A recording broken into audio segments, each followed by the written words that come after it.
Tsaka iba't iba pang mga magazine dito sa Pilipinas. Wala na kasi Pilipino nagbabasa eh. Yung mga Pilipino, lahat ando na sa Facebook. Ayaw nila nagbabasa. Gusto nila nakikipag-away. Gusto nila nakikipagtalo. Title pa lang nung post yung nabasa, nagko-comment na. Title pa lang ng post yung nakasulat, nagko-comment na. Parang yung post ko minsan. Kasi trinanslate ko yung yung libro ng Al-Jumu'ah magazine eh. Bakit marami sa mga Muslim ang mahihirap?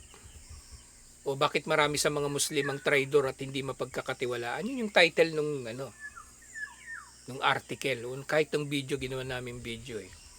Kasi nga naman, ang video na yon o yung article nila tungkol sa mga maling pang-unawa tungkol sa Islam. Eh di ba yun yung lagi sinasabi ng mga tao? Bakit daw may mga Muslim na traidor? Bakit mga Muslim terorista? Eh yung title pa lang ang nabasa nung gago, kinomentan na. Judgmental ka, gago ka, saan ka ba nakatira? Titirahin kita. Ganun na yung mga comment. Gago ka ba eh? Muslim nga ako eh, nililidaw nga yan, hindi mo binasa yung post. Hindi mo pinanood yung video, comment ka ng comment.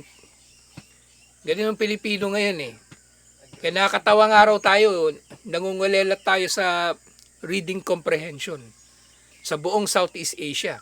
E baka sa buong mundo pa pag magkataon. Babasahin na nga lang isang bagay, hindi mo pa iniintindi. Nagbabasa ka lang para mag-comment. Kaya Facebook capital tayo ng buong mundo eh. Kasi ang daming gumagamit sa atin ng social media. Kasi nagiging doon na nakatira yung mga tao eh. Doon sila nabubuhay. Walang sa isa yung buhay nila. Mawala lang yung Facebook ng 5 minuto.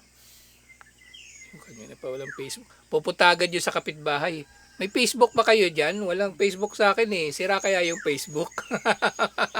Eh sabi ng kapitbahay, oo, sira yung Facebook. 5 minutes na nga ako hindi makakomment dun sa kaaway ko kanina eh. Tapos yung tao na yun, sa totoong buhay, mabait. Pero sa Facebook, laging galit.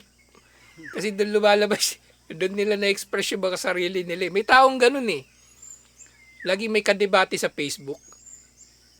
Like kung nakikita yan, mama. Kahit sa post ko minsan, magko-comment yan na hindi siya sang-ayon eh. Pero sa personal, mabait naman. Hindi mo naman makita nakipagtalo.